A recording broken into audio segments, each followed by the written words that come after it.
வீட்டில் பொட்டுக்கடலை இருந்தால் போதும், ரொம்ப ஈஸியாக ஒரு ஹெல்த்தியான ஸ்வீட் தான் நம்ம இன்றைக்கி பார்க்க போகிறோம். Welcome to Pappa's kitchen.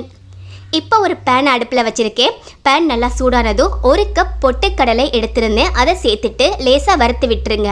ரொம்ப நிறம் மாதிரி கரிஞ்சிட வேணாம். ஜஸ்ட்டு லேசாக வறுப்பட்டு வந்தால் போதும். கொஞ்சம் கிறிஸ்பியாக க்ரன்ச்சியாக இருக்கும்ல, அந்த மாதிரி வறுப்பட்டு வந்தால் போதும். ஜஸ்ட் அந்த பச்சை ஸ்மெல் போகிறதுக்காக தான். ஸோ இந்தளவுக்கு லேசாக அந்த பொட்டுக்கடலை நல்லா சூடேறி வந்த பிறகு இதை தனியாக எடுத்து வச்சுருங்க. இப்போ அடுத்ததாக ஒரு சாஸ் பேன் எடுத்துருக்கு. இதில் ஒரு கப் தட்டி எடுத்த வெல்லம் சேர்க்குறேன்.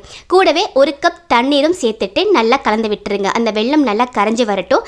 பாகுப்பதம் எதுவும் தேவை கிடையாது, ஜஸ்ட் கரைஞ்சா போதும். இப்போ ஒரு மிக்ஸி ஜார் எடுத்துட்டு அதில் நம்ம வறுத்து எடுத்த பொட்டுக்கடலை லேசாக ஆறி வந்த பிறகு உள்ளே சேர்த்துடலாம். சேர்த்துட்டு இதை ரொம்ப மை மாதிரி அரைக்காமல் லேசாக ஒரு நரநரப்பு அங்கங்கே இருக்கும்ல, ஸோ அந்த மாதிரி அரைச்சி எடுத்துக்கோங்க. சாப்பிட கொஞ்சம் வித்தியாசமாக டேஸ்ட்டாக இருக்கும். நான் யூஸ் பண்ணுற இந்த பேன் பற்றி நிறைய பேர் கேட்டிருந்தீங்க. இது அகேராவுடைய ஹார்ட் அனரைஸ்ட் பேன் தான். அது நான்ஸ்டிக் கிடையாது. ரொம்ப சூப்பராக இருக்குது. கீழே டிஸ்கிரிப்ஷனில் லிங்க் கொடுக்குறேன், தேவைப்பட்டால் செக் பண்ணி வாங்கிக்கோங்க. இப்போ இது தண்ணி சேர்க்காமல் நல்லா பவுட்ரு பண்ணி எடுத்துக்கலாம். இதோ இந்த மாதிரி நல்லா பவுட்ரு பண்ணியாச்சு. பட் லேசாக அங்கங்கே ஒரு நரநரப்பு தன்மை இருக்குது. இப்போ இதுக்கடையில் நம்ம வெல்லமும் நல்லா கரைஞ்சி வந்துருச்சு. பாகுப்பதம் வேணாம், ஜஸ்ட் அந்த வெல்லம் கரைஞ்சி வந்தால் போதும் தண்ணியில்.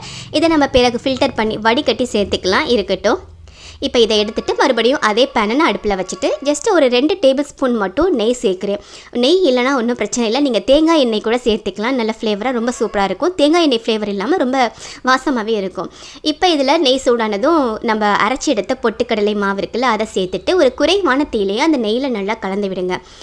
நெய் ரொம்ப ட்ரையாக இருக்க மாதிரி ஃபீல் பண்ணுச்சுன்னா இன்னும் கொஞ்சம் ஆயில் கூட நீங்கள் தேங்காய் எண்ணெய் கூட சேர்த்துக்கலாம். நெய் ஜஸ்ட்டு ஒரு டேபிள் ஸ்பூன் ஒரு ஃப்ளேவருக்காக சேர்த்தா போதும். ஆயில் கூட நீங்கள் இன்னும் ஒரு 2 டேபிள் ஸ்பூன் அளவுக்கு சேர்த்து செஞ்சுக்கலாம். லேசாக இந்த மாதிரி அந்த நெய் பொட்டுக்கடலை மாவில் நல்லா கலந்து வந்த பிறகு நம்ம கரைச்சி எடுத்த அந்த வெல்லம் இருக்குல்ல, ஸோ அதை ஃபில்டர் பண்ணி சேர்த்துக்கோங்க. நான் இன்றைக்கி பாதி அளவு தான் சேர்த்துருக்கேன். 1 கப் எடுத்து கரைச்சாலுமே அதில் ஒரு பாதி அளவு தான் சேர்த்துருக்கேன். ஏன்னா இதுவே நல்லா டேஸ்ட்டாக இருக்கும். ஸோ பாதி அளவு சேர்த்துட்டு நல்லா கலந்து விட்டுக்கோங்க. அடி பிடிக்காமல் கைவிடாமல் லேசாக கலந்து விட்டே இருங்க. அந்த வெல்லம் அந்த பொட்டுக்கடலை மாவு கூட நல்லா மிக்ஸ் ஆகி வரணும். டேஸ்ட் பண்ணி பார்த்துக்கோங்க. உங்களுக்கு இனிப்புக்கு தகுந்த மாதிரி நீங்கள் இன்னும் கொஞ்சம் கூட அதிகமாக கூட சேர்த்துக்கலாம். இந்த மாதிரி அடிப்பிடிக்காமல் கலந்து விடுங்க. இது ஒரு அல்வா பதத்துக்கு வரும். நீங்கள் நல்லா மாவு மாதிரி அரைச்சிட்டு இன்னும் கொஞ்சம் நிறைய நெய் சேர்த்து, அதாவது இன்னும் ஒரு 2-3 டேபிள் ஸ்பூன் நெய் சேர்த்து செஞ்சிங்கன்னா பொட்டுக்கடலை அல்வா மாதிரி ரெடி ஆயிரும். இதை இன்னும் கொஞ்சம் கெட்டியாக நீங்கள் இருக செஞ்சிங்கன்னா பொட்டுக்கடலை லட்டு மாதிரி செய்யலாம். நீங்கள் ரெண்டுமே வேணாம், ஜஸ்ட் ஒரு அல்வா மாதிரி வேணால், பொட்டுக்கடலை வேணால் ஒரு பஃபி மாதிரி கூட நீங்கள் அந்த மாதிரி ட்ரை பண்ணிக்கலாம். இது உங்களுடைய ஆப்ஷனல். இடையிடையே கொஞ்சமாக ஒரு 1/2 டேபிள் ஸ்பூன் மட்டும் நான் நெய் சேர்த்துருக்கேன். ரொம்ப குறைவான நெய் தான். சுகர் சேர்க்காம, பால் அது இதுன்னு எக்கச்சக்கமாக நிறைய மாவு மைதா அப்படி எதுவுமே சேர்க்காம பொட்டுக்கடலை வெல்லம் மட்டும் சேர்த்து செஞ்ச ஒரு சூப்பரான ரெசிபி இது. இப்போ பாருங்கள், இந்த மாதிரி கொஞ்சம் பாத்திரத்தில் ஒட்டாதமாக கொஞ்சம் கலந்து வந்துட்டுருக்கு. ஸோ நீங்கள் ஏற்கனவே சொன்ன மாதிரி இன்னும் கொஞ்சம் நெய் சேர்த்து அல்வா பதத்துக்கு வச்சுக்கலாம். நான் இப்போ ஜஸ்ட் ஒரு ஸ்பூனில் அள்ளி ஒரு பர்ஃபி மாதிரி, அந்த மாதிரி ஒரு லட்டு மாதிரி இல்லாமல் பர்ஃபி அல்வா மாதிரி இல்லாமல் கொஞ்சம் வித்தியாசமாக நான் செய்ய போகிறேன்.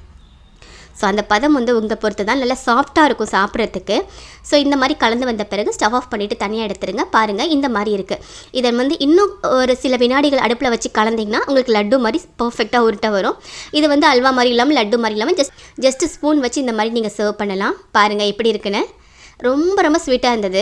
பொட்டுக்கடலை வெல்லம் நம்ம நார்மலாக சாப்பிட்டாவே நல்லா டேஸ்ட்டாக இருக்கும், உங்களுக்கே தெரியும். அதெல்லாம் 90s கிட்ஸோட முடிஞ்சு போச்சு. இப்போ உள்ள குழந்தைங்களுக்கு நீங்கள் பொட்டுக்கடலை வெல்லம் தனியாக கொடுத்தீங்கன்னா சாப்பிட மாட்டாங்க. ஸோ இந்த மாதிரி ஒரு ஸ்நாக்காக செஞ்சு கொடுங்க.